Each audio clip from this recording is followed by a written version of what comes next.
Hello दोस्तों, नमस्कार। मैं जितेंद्र पांडे आप सबका स्वागत करता हूं अपने चैनल उत्कृष्ट एकेडमी अयोध्या पर। और आज मैं आप लोगों के लिए लेकर के आया हूं उत्कृष्ट एकेडमी के सौजन्य से सुपर टेट के लिए टेस्ट संख्या 2। इसके पहले टेस्ट संख्या 1 का सॉल्यूशन आपको चैनल पर मिल चुका है, आप लोगों ने देखा होगा और उम्मीद है कि आप लोगों को अच्छा भी लगा होगा। आज हम बात करेंगे सुपर टेट के अकॉर्डिंग 10 क्वेश्चंस की बात करेंगे और बेसिकली यहाँ पे जो चर्चा करेंगे वो आपके बाल विकास और जो एजुकेशनल टेक्नोलॉजी या भारतीय शिक्षा का जो इतिहास है वहाँ से जुड़े हुए क्वेश्चन मिलेंगे। क्योंकि आप देख रहे हैं लगातार आपको वीडियोस मिल रहे हैं भारतीय शिक्षा के इतिहास से। हम वैदिक कालीन शिक्षा, बौद्ध कालीन शिक्षा, इस्लामी शिक्षा, 1813 का आज्ञा पत्र, मैकाले का जो आदेश पत्र था उसको पढ़ चुके हैं। इसके हम वुड का घोषणा पत्र पढ़ चुके हैं। इन सारी चीज़ों का अध्ययन हम लोग कर चुके हैं। यहाँ से आगे हमें पढ़ना है। जैसे जैसे हम पढ़ते चल रहे हैं साथ ही साथ हम टेस्ट भी करते चल रहे हैं अपना। और आप लोगों के लिए बेहतर है कि आप लॉकडाउन के समय में भी घर पे रह करके आप अपनी तैयारी को जारी रख सकते हैं। चलिए आज का पहला क्वेश्चन लेते हैं। और आज का जो पहला क्वेश्चन है वो है कि कौन सा जोड़ा सुमेलित है। यानी कि आपको जो विकल्प दिया गया है इसमें से आपको सही जोड़े का चयन करना है। तो देखो बेटा, सबसे पहला दिया गया स्मृति स्तर, आगे लिखा गया हर्बर्ट। आपको याद होगा यूपी टेट पे हम सब ने बहुत अच्छे से पढ़ा था कि स्मृति स्तर जो है इसके प्रतिपादक या हम कह लें स्मृति स्तर के संदर्भ में जो हम विचार पढ़ते हैं, जो कथन पढ़ते हैं वो हर्बर्ट महोदय के पढ़ते हैं। इनका पूरा नाम आप देखेंगे तो इनका पूरा नाम हर्बर्ट स्पेंसर है। पूरा नाम इनका क्या है? हर्बर्ट स्पेंसर है। और ये पंचपदीय प्रणाली के जनक हैं। कौन है? आप नोट कर सकते हैं कि हर्बर्ट स्पेंसर जो हैं वो पंचपदीय प्रणाली के जनक। पंचपदीय प्रणाली में कितने पद हैं बेटा? 5 पद हैं। कितने पद हैं? 5 पद है। और इसी पंचपदीय प्रणाली को हम क्या कहते हैं? पाठ योजना भी कहते हैं। क्या कहते हैं? कि पाठ योजना विधि कहते हैं। आपसे पूछा जाए कि शिक्षण की पाठ योजना विधि का आविष्कार किसने किया, तो किसने किया? हर्बर्ट स्पेंसर ने किया। ठीक है, ये चीज़ें। इसके अतिरिक्त आप देखेंगे जो दूसरा विकल्प दिया गया है, दूसरा विकल्प है आपका बोध स्तर। अगर आपसे क्वेश्चन पूछ लिया जाए कि बताओ जरा बोध स्तर की प्रणेता कौन है, तो आप कहेंगे कौन है? मॉरिसन है। इसका मतलब कि ए वाला विकल्प भी सही सुमेलित है और बी वाला विकल्प भी सही सुमेलित है। तीसरा देखेंगे चिंतन स्तर। तो चिंतन स्तर जो है ये हंट महोदय का है, बिल्कुल सही, ये भी सही सुमेलित है। और चौथा विकल्प उपरोक्त सभी। तो इसका मतलब कि ये चारों विकल्प आपके सही सुमेलित किए गए। अब थोड़ी सी जानकारी ले लीजिए। जैसे मैंने कहा कि ये शिक्षण के क्या हैं? ये शिक्षण के स्तर हैं। अब आपसे यहाँ से कोई आपसे पूछे कि बेटा ये बताओ कि शिक्षण के कितने स्तर होते हैं, तो आप क्या बताएंगे कि 3 स्तर। कितने? 3। अब तीनों में सबसे निम्न, मध्यम और उच्च स्तर भी होता है। तो देखो बेटा, जो स्मृति स्तर लिखा गया ना, ये शिक्षण का सबसे निम्न स्तर होता है। क्या होता है? शिक्षण का सबसे निम्न स्तर। इसमें हम क्या कहते हैं? इन्हीं हर्बर्ट महोदय की पंचपदीय प्रणाली का प्रयोग करते हैं। फिर कभी अगली क्लास होगी तो हम पंचपदीय प्रणाली का क्वेश्चन आएगा तो चर्चा कर देंगे वहां पर। ठीक है, तो स्मृति स्तर में हर्बर्ट महोदय की पंचपदीय प्रणाली का प्रयोग करते हैं। बोध स्तर जो है ये मध्यम स्तर का है। और यहाँ बालकों के भावनात्मक, यानी कि जो हम शिक्षण के उद्देश्य जब पढ़ रहे थे तो 3 उद्देश्य बताए थे, ज्ञानात्मक, भावात्मक और क्रियात्मक। तो जो स्मृति स्तर यहाँ से ज्ञानात्मक उद्देश्यों की प्राप्ति की जाती है, जो बोध स्तर है यहाँ से भावात्मक उद्देश्यों की प्राप्ति की जाती है। और तीसरा जो है जिसको कि हमने क्या कहा है? चिंतन स्तर। तो चिंतन स्तर से बालक के क्रियात्मक उद्देश्यों की प्राप्ति की जाती है। या हम कह लें कि हमारे शिक्षण के जो क्रियात्मक या कौशलात्मक उद्देश्य होते हैं उनको पूरा करने के लिए हम क्या कहते हैं? चिंतन स्तर। और चिंतन स्तर जो है ये शिक्षण का सबसे उच्च स्तर होता है। क्या होता है? ये शिक्षण का सबसे उच्च स्तर होता है। यहाँ बालक क्या करता है? यहाँ सामान्यतः बालक अपसारी चिंतन करता है। ऐसे भी क्वेश्चन पूछा जाता है कि शिक्षण के किस स्तर पे बालक अपसारी चिंतन करेगा, तो जो चिंतन स्तर है वहाँ पे बालक अपसारी चिंतन करता है और यह शिक्षण का सबसे उच्च स्तर होता है। ठीक है, इतनी सारी चीज़ें आप समझ चुके होंगे। और तो यहाँ अगर देखा जाए तो कुल मिलाकर के इस क्वेश्चन के संदर्भ में विकल्प चौथा आपका सही है कि बाकी स्मृति स्तर हर्बर्ट, बोध स्तर मॉरिसन, चिंतन स्तर आपका जो हंट है, ये तीनों सही सुमेलित किए गए हैं। ठीक है, अब आगे बढ़ते हैं और क्वेश्चन नंबर 2 को लेते हैं। ध्यान दीजिए, क्वेश्चन नंबर 2 कह रहा है कि जरा ये बताओ बेटा कि पहला लिखा है कि शिक्षण एक द्विध्रुवीय प्रक्रिया है। ये किसके अनुसार? जॉन एडम्स के अनुसार। ठीक। फिर तीसरा अगला विकल्प कह रहा है कि शिक्षण एक त्रिध्रुवीय प्रक्रिया है। ये किसके अनुसार? जॉन डीवी के। और फिर अगला है कि शिक्षण के 3 चरण होते हैं। स्मिथ के अनुसार। देखो बेटा ये स्टेटमेंट सही लिखा गया है कि शिक्षण एक द्विध्रुवीय प्रक्रिया, यानी कि उसमें दो ध्रुव होते हैं। कौन कौन से? एडम्स महोदय कहते हैं कि एक तो क्या होता है हमारा शिक्षक होता है, एक क्या होता है शिक्षक होता है, और दूसरा कौन होता है? तो कहते हैं दूसरा हमारा शिक्षार्थी होता है। यानी कि शिक्षक और शिक्षार्थी ये दो ध्रुव कौन बताते हैं? जॉन एडम्स बताते हैं। हमेशा याद रखिएगा कि शिक्षण प्रक्रिया के दो ध्रुव जो हैं वो एडम्स बताते हैं, शिक्षक और शिक्षार्थी। अगला बिंदु देखें तो शिक्षण एवं जो शिक्षण है वो एक त्रिध्रुवीय प्रक्रिया है। ये कौन कहते हैं? जॉन डीवी कहते हैं। तो बिल्कुल ये सही लिखा गया है कि जॉन डीवी जो हैं जो ये मानते हैं कि शिक्षण जो है उसके तीन ध्रुव होते हैं। तो मैं चर्चा करूं कि तीन ध्रुव कौन से होते हैं। तो देखिए पहला जो होता है उसको हम क्या कहते हैं? शिक्षक कहते हैं। डीवी के अनुसार पहला क्या होता है? शिक्षक होता है। और जो बीच में आपका था उसको कहते हैं पाठ्यक्रम कहते हैं। क्या कहते हैं? पाठ्यक्रम। और जो तीसरा होता है उसको क्या कहते हैं? शिक्षार्थी कहते हैं। ये कौन बताता है?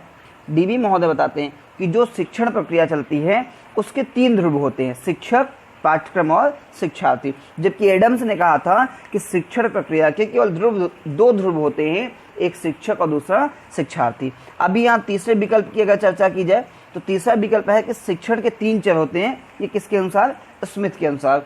तो ये स्टेटमेंट भी सही लिखा गया है। स्मिथ महोदय, स्मिथ का मतलब B.O. स्मिथ। कौन? B.O. स्मिथ। ये स्मिथ महोदय मानते हैं कि शिक्षण प्रक्रिया के तीन चर होते हैं। कौन कौन से? मैं चर्चा कर लूँ। जो तीन चर होते हैं उसमें एक को कहते हैं स्वतंत्र चर। क्या कहते हैं? स्वतंत्र चर कहते हैं।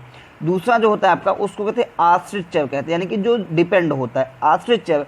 और तीसरा जो होता है उसको कहते हैं हस्तक्षेपी चर या सहायक चर। ठीक है, तो ये तीन चर होते हैं, स्वतंत्र चर, आश्रित चर और हस्तक्षेपी या सहायक चर। तो जो स्वतंत्र चर होता है ना इसमें हमेशा कौन आएगा? शिक्षक आएगा। हमेशा याद रखिएगा कि शिक्षक क्या है? शिक्षक स्वतंत्र चर है, यानी कि हम पढ़ाने के लिए आपको स्वतंत्र हैं। आश्रित कौन होगा? विद्यार्थी हमेशा क्या होगा? विद्यार्थी हमेशा आश्रित चर के अंतर्गत आएगा। और हस्तक्षेपी या सहायक चर में कौन आएगा? जो पाठ्यक्रम है वो हस्तक्षेपी या सहायक चर आता है। इसके पाठ्यक्रम के अतिरिक्त जो अन्य प्रकार की चीज़ें जैसे शिक्षण सहायक सामग्री हो जाए, शिक्षण विधियाँ हो जाए, विद्यालय भवन हो जाए, ये सारी चीज़ किस में आएंगे? हस्तक्षेपी या सहायक चर में। आप ऐसे भी कह सकते हैं कि शिक्षक स्वतंत्र है, विद्यार्थी आश्रित है, और जो चीज़ें शिक्षक और विद्यार्थी दोनों को प्रभावित करती हैं उनको हस्तक्षेपी या सहायक चर कहते हैं। ठीक है, तो इस प्रश्न को देखा जाए तो इसमें भी आपका कौन सा विकल्प सही हो जाएगा? डी वाला सही हो जाएगा कि जितनी सारी चीज़ें लिखी गई ये सब सही सुमेलित हैं। अब आगे बढ़ते हैं और क्वेश्चन नंबर 3 को लेते हैं। क्वेश्चन नंबर 3 कह रहा है कि शिक्षण के सूत्रों का प्रतिपादन किसने किया? तो पहला है हर्बर्ट स्पेंसर और दूसरा कमेनियस, तीसरा का इन दोनों ने और चौथा का इन दोनों ने नहीं। देखिए ध्यान दीजिए, चौथा का इन दोनों नहीं। तो जो शिक्षण के सूत्र हैं इसका प्रतिपादन किसने किया था? हर्बर्ट एवं कमेनियस ने किया था। किसने किया था? हर्बर्ट एवं कमेनियस ने शिक्षण सूत्रों का प्रतिपादन किया था। इसलिए विकल्प कौन सा सही हो जाएगा? सी वाला। अब शिक्षण सूत्र कई सारे हैं, जैसे सरल से जटिल की ओर, स्थूल से सूक्ष्म की ओर, ज्ञात से अज्ञात की ओर, ऐसे जो सूत्र हैं इन्हीं को क्या कहते हैं? हम शिक्षण सूत्र कहते हैं। ठीक है, कभी आप चाहे तो विस्तृत क्लास जो हमारे चैनल पर उपलब्ध है वहां से देख सकते हैं, शिक्षण सूत्रों की आपको जानकारी मिल जाएगी। यानी कि इसका सी वाला विकल्प होगा। हर्बर्ट स्पेंसर और कमेनियस दोनों लोगों ने मिलकर के शिक्षण सूत्रों का प्रतिपादन किया था। अब आगे बढ़ते हैं और लेते हैं क्वेश्चन संख्या 4, जो कि आपको कह रहा है कि प्रतिभाशाली छात्रों के बारे में उपयुक्त कथन का चयन कीजिए। यानी कि प्रतिभाशाली बालकों के संदर्भ में आपको जो सबसे सुटेबल स्टेटमेंट है उसी को चूज करना है। पहला कह रहा है कि कक्षा में चुनौतीपूर्ण कार्य ना मिलने पर ये समस्यात्मक बालक हो जाते हैं। तो बिल्कुल सही बात लिखी है। अगर कोई बालक प्रतिभाशाली है यानी कि उसके अंदर एक्स्ट्रा एक्टिविटी करने की क्षमता है और उसको चुनौतीपूर्ण कार्य नहीं मिले, केवल इजी वर्क्स मिलते हैं, तो बालक क्या हो जाता है? समस्यात्मक हो जाता है। मतलब क्या है समस्यात्मक बालक? कि सामान्य शिक्षण अधिगम प्रक्रिया में बाधा उत्पन्न करने लगता है। जैसे मान लीजिए आपकी क्लास में कोई स्टूडेंट बैठा है और वो पढ़ने में अच्छा है, प्रतिभाशाली है, तो आप उसको जब इजी क्वेश्चंस देंगे ना तो बहुत जल्दी करके फिर वो आपसे पूछेगा। तो जो बाकी अन्य बच्चे हैं वो उस क्वेश्चन को नहीं कर पाते हैं, तो इस वजह से वो जो बालक जल्दी पूछने लगता है वो क्या है? समस्या उत्पन्न करने लगता है, तो उसको हम समस्यात्मक कहेंगे। तो पहला स्टेटमेंट सही लिखा गया है कि कक्षा में चुनौतीपूर्ण कार्य ना मिलने पर ये बालक समस्यात्मक हो जाते हैं। दूसरा देखते हैं कि इनके लिए अधिगम का समृद्ध वातावरण होना चाहिए। बिल्कुल सही बात है, अगर आप प्रतिभाशाली बालकों की प्रतिभा के अकॉर्डिंग वातावरण नहीं देते हैं तब भी यह हानिकारक हो जाता है। इसलिए इनको क्या चाहिए, इनको ना समृद्ध वातावरण चाहिए। तीसरा है कि इन्हें निर्धारित विषयों के अलावा खेल, संगीत, कला आदि में निपुणता प्राप्त करने के लिए कहें। बिल्कुल ये भी बात सही है, जो प्रतिभाशाली है वो अपने विषयों के अतिरिक्त जो अन्य गतिविधियां हैं, जिनको हम पाठ्य शाखा में क्रियाएं कह सकते हैं, उन समस्त गतिविधियों में भी निपुण हो सकता है। इसलिए हमारा विकल्प कौन सा सही हो जाएगा, आप देखेंगे कि चौथा वाला जो विकल्प है वो आपका वो सही हो जाएगा कि यदि कोई प्रतिभाशाली बालक है तो उसके संदर्भ में ए वाला विकल्प भी सही है, बी वाला भी सही है और सी वाला सही है। कुल मिलाकर के चौथा विकल्प आपका इस क्वेश्चन के संदर्भ में सही हो जाएगा। अब आगे बढ़ते हैं और आज का लेते हैं क्वेश्चन नंबर 5। क्वेश्चन नंबर 5 को ध्यान से समझिएगा। कह रहा है कि 1813 के आज्ञा पत्र की किस धारा के कारण प्राच्य व पाश्चात्य विवाद का जन्म हुआ। तो सबसे पहले ये जान लीजिए 1813 का जो ये आज्ञा पत्र है ना, इसको क्या कहते हैं, भारतीय शिक्षा का शिलालेख कहते हैं। क्या कहते हैं, भारतीय शिक्षा का शिलालेख कहा जाता है कि यहीं से अंग्रेजों ने भारतीय शिक्षा पे अपना अधिकार करना स्टार्ट किया था। ठीक, कहाँ से, 1813 के आज्ञा पत्र से। ठीक है, अब देखिए इसमें क्या है कि पूछ रहा है कि कौन सी धारा के कारण प्राच्य पाश्चात्य विवाद उत्पन्न हुआ।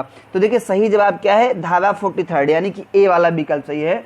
धारा 43 के कारण प्राच्य व पाश्चात्य विवाद आरंभ हुआ था। अब आप कहेंगे मैं ये कह क्यों रहा हूँ, आप चाहें तो हमारे चैनल पर उपलब्ध है वीडियो, प्लेलिस्ट में जाएंगे, एजुकेशनल टेक्नोलॉजी का जो सेक्शन दिया गया प्लेलिस्ट का, वहाँ पे देखेंगे आपको मिलेगा 1813 का आज्ञा पत्र और वहाँ से आप 1813 के आज्ञा पत्र से जुड़ी हुई सारी चीज़ों को आप समझ सकते हैं। ठीक है, तो ये 1813 का जो आज्ञा पत्र था उसमें धारा 43 था, उस धारा 43 के कारण प्राच्य पाश्चात्य विवाद उत्पन्न हुआ था। अब ऐसा क्या था धारा 43 में, देखिए धारा 43 में लिखा गया था कि 1 लाख रुपए, इसीलिए कहा गया कि भारतीय शिक्षा का शिलालेख था ये, 1 लाख रुपए भारतीय साहित्य और भारतीय विद्वानों के प्रति खर्च करने के लिए ईस्ट इंडिया कंपनी को ब्रिटिश पार्लियामेंट से आदेश प्राप्त हुआ था। अब यही 1 लाख रुपए जो उसमें लिखा गया था कि भारतीय विद्वान और भारतीय साहित्य, इसी को लेकर के दो धड़ बन गए। कुछ लोगों ने कहा कि भारतीय साहित्य का मतलब है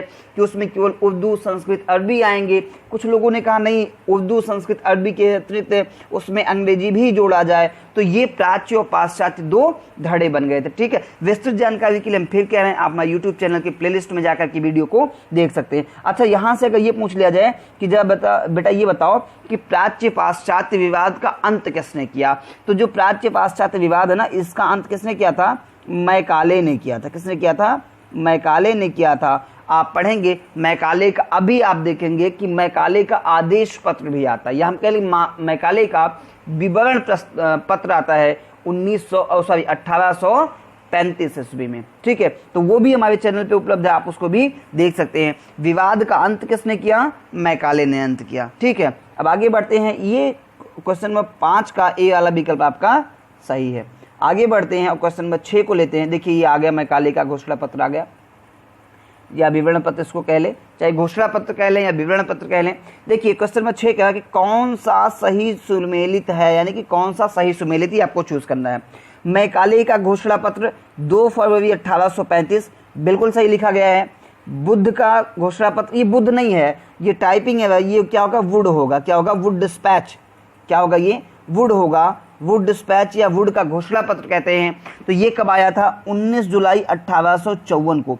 ये भी हमारे YouTube चैनल पर उपलब्ध है, इसकी भी वीडियो आप देख सकते हैं, आधे घंटे की वीडियो, बहुत बेहतर ढंग से हमने वुड के घोषणा पत्र की बात की है। अगला आपका हंटर कमीशन, तो हंटर कमीशन बिल्कुल सही सुमेलित है कि 3 फरवरी 1882 को। हालांकि अभी चैनल पर हंटर कमीशन का वीडियो नहीं उपलब्ध है, जल्दी आपको मिल जाएगा, लेकिन आप ये मैकाले का घोषणा पत्र और वुड का घोषणा पत्र दोनों आप देख सकते हैं। इसके अतिरिक्त 1813 का चार्टर एक्ट भी आप वहां से देख सकते हैं। एक और चीज मैं बता दूं, अगर आपसे पूछा जाए कि भारतीयों के लिए महाअधिकार पत्र किसे कहते हैं, तो देखिए ये जो वुड का घोषणा पत्र है ना, इसको भारतीयों के लिए महाअधिकार पत्र कहा जाता है। क्या कहा जाता है, महाअधिकार पत्र, यानी कि Magna carta of Indian education इसको कहा जाता है। क्या कहा जाता है, Magna carta of Indian education. और इसी को कहते हैं कि भारतीयों की जो आधुनिक शिक्षा है, क्या, भारतीयों की जो आधुनिक शिक्षा व्यवस्था है उसका आधार क्या है? वुड का घोषणा पत्र, वुड डिस्पैच 19 जुलाई 1854।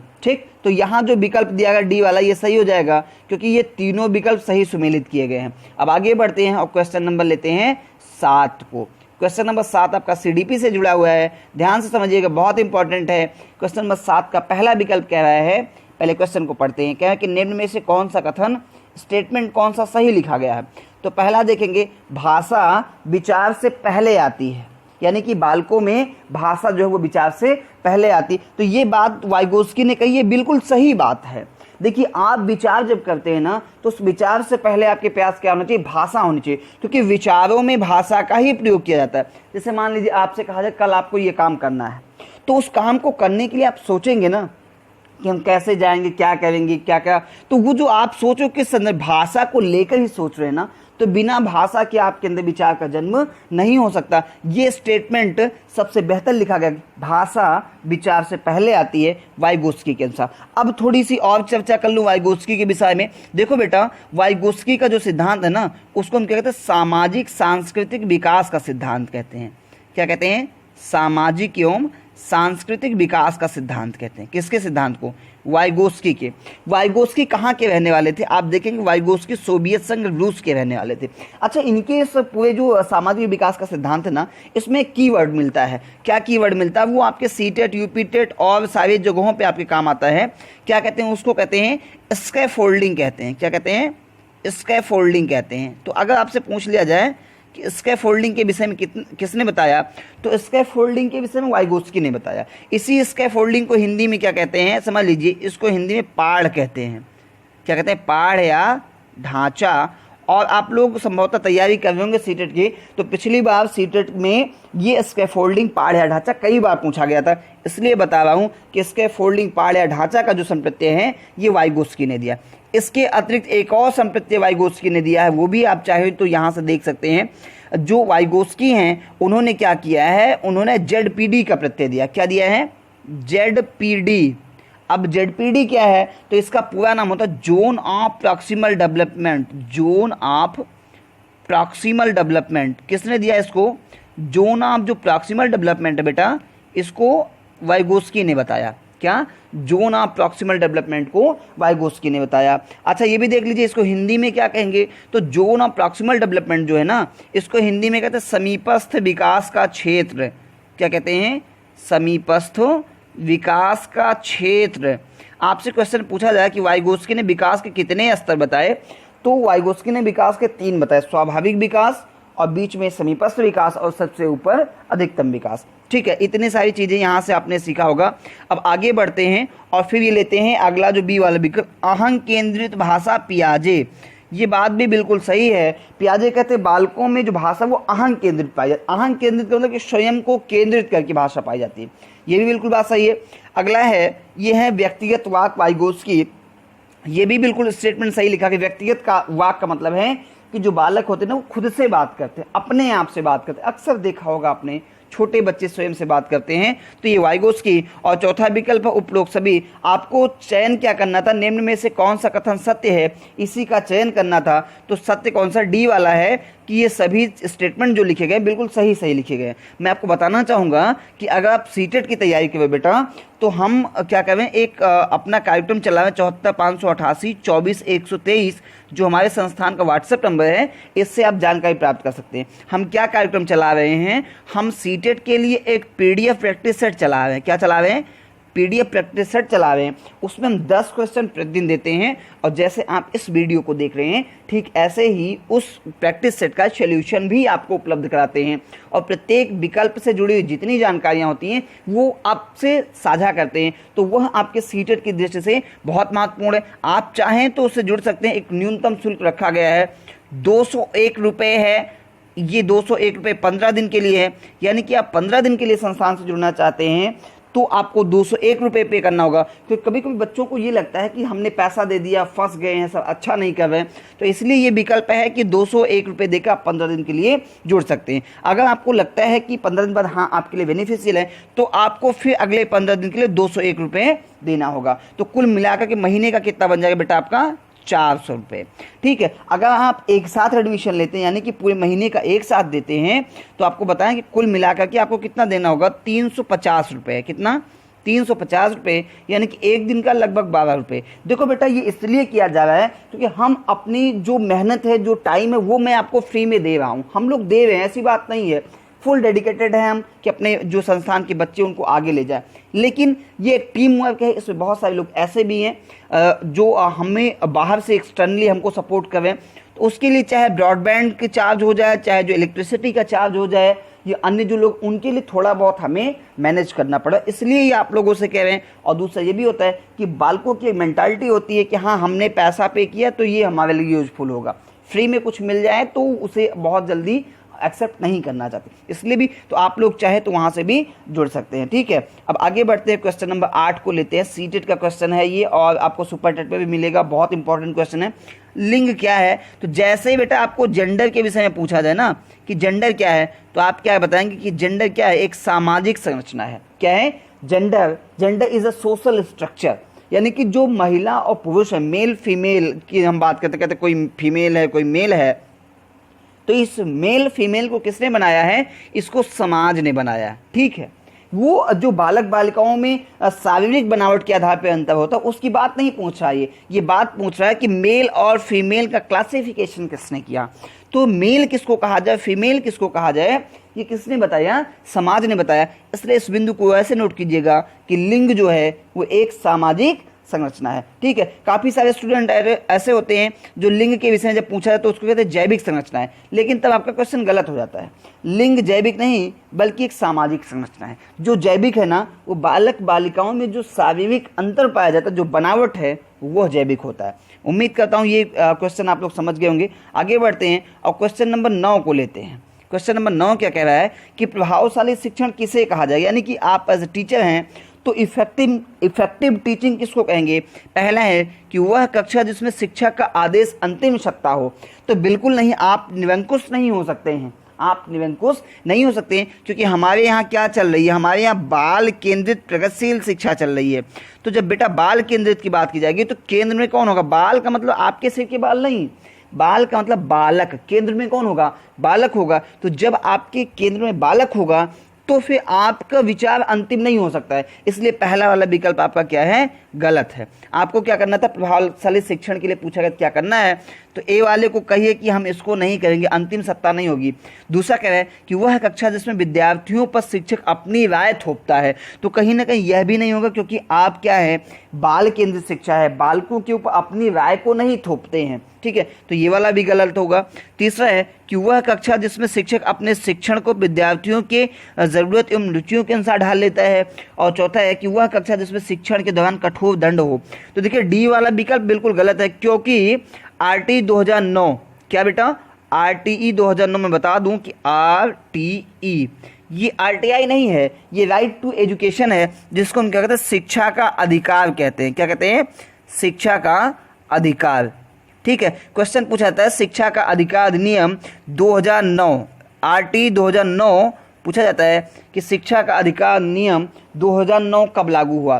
तो इसको नोट कर लीजिए आप, जो शिक्षा का अधिकार अधिनियम है, मैं लिख दूं यहाँ पर कि जो आरटीई 2009 है वो 1 अप्रैल कब? 1 अप्रैल 2010 को लागू हुआ था। ये नोट कर लीजिएगा, नाम तो आरटी 2009 है लेकिन लागू हुआ था 1 अप्रैल 2010 को। ठीक है, 1 अप्रैल 2010 को जब आरटी 2009 लागू हुआ तो यहाँ से कहा गया कि किसी भी प्रकार का दंड देना जो है वो अब वर्जित होगा। कहाँ से? 6 से 14 वर्ष के बच्चों के लिए। मैं बता दूं कि अगर आपसे कोई क्वेश्चन ये पूछ ले बेटा ना कि सर ये बताओ कि दंड कितने प्रकार का होता है, कोई आपसे पूछ ले कि बेटा ये बताओ कि दंड कितने प्रकार का होता है, तो देखो दंड कितने प्रकार का होता है। दंड एक होता है कि शारीरिक दंड होता है, क्या होता है? फिजिकल होता है। दूसरे को क्या कहेंगे? सामाजिक दंड कहेंगे। क्या कहेंगे? सामाजिक। तीसरा क्या होगा? तीसरे को हम क्या कहेंगे? मानसिक दंड कहेंगे। क्या कहेंगे? मानसिक दंड कहेंगे। इस प्रकार से दंड जो है शारीरिक होता है, सामाजिक होता है, मानसिक होता है और आर्थिक दंड होता है। क्या होता है? आर्थिक होता है। तो मुख्यतः दंड 4 प्रकार के होते हैं, लेकिन ध्यान दीजिए कि आरटी 2009 कहता है कि दंड किसी भी प्रकार का वर्जित है। तो जब हमारे ये वाला विकल्प गलत हो गया, ए और बी गलत हो गया, डी गलत हो गया, तो बचता क्या हमारे पास, सी वाला विकल्प बचता है, जो ये कहता है कि वह कक्षा जिसमें शिक्षक अपने शिक्षण को विद्यार्थियों की जरूरतों एवं रुचियों के अनुसार ढाल लेता है, तो उसे हम क्या कहेंगे, प्रभावशाली शिक्षण कहेंगे। मान लीजिए अभी हम टीचिंग कर रहे हैं, अभी आपको बता रहे हैं, थोड़ी देर बाद आप जो कमेंट कीजिए सर ये वीडियो यूजफुल नहीं है, अगले वीडियो में कुछ नया कीजिएगा, हम नया कर दे अगले वीडियो में, इसका मतलब हम आपकी ज़रूरतों को, आपकी रुचियों के अनुसार स्वयं को ढाल करके नया वीडियो लेकर के आ रहे हैं, तो कहीं ना कहीं आपकी रुचि उसमें क्या होगी, जागृत होगी। इसका मतलब शिक्षण कैसा हो गया, प्रभावशाली हो गया। उम्मीद करते हैं कि आज के 10 क्वेश्चन आपको बेहद पसंद आएगा। अच्छा हाँ, अभी एक 10वां क्वेश्चन बचा हुआ है, ठीक है, 10वां क्वेश्चन देखते हैं। 10वां क्वेश्चन है कि एक शिक्षिका अपने शिक्षार्थियों का समूहों में सीखने के लिए प्रेरित करती है, यानी कि कोई टीचर है वो अपने स्टूडेंट को समूह में सीखने के लिए प्रेरित करती है। तो यह क्या है, मतलब कि वो टीचर क्या कर रही है, पहला है कि समूह भावना का विकास कर रही, अंतःक्रियात्मक अधिगम कर रही है, और तीसरा सामाजिक गतिविधि कर रही। तो देखिए जब वो क्या है समूह की बात करें तो सीधी सी बात है क्या कि सामूहिक भावना का विकास हो जाएगा। भाई जब हम किसी समूह में 5-6 लोगों के बीच में रहेंगे तो कहीं ना कहीं सामूहिक भावना का विकास होगा, तो ए वाला विकल्प भी सही है।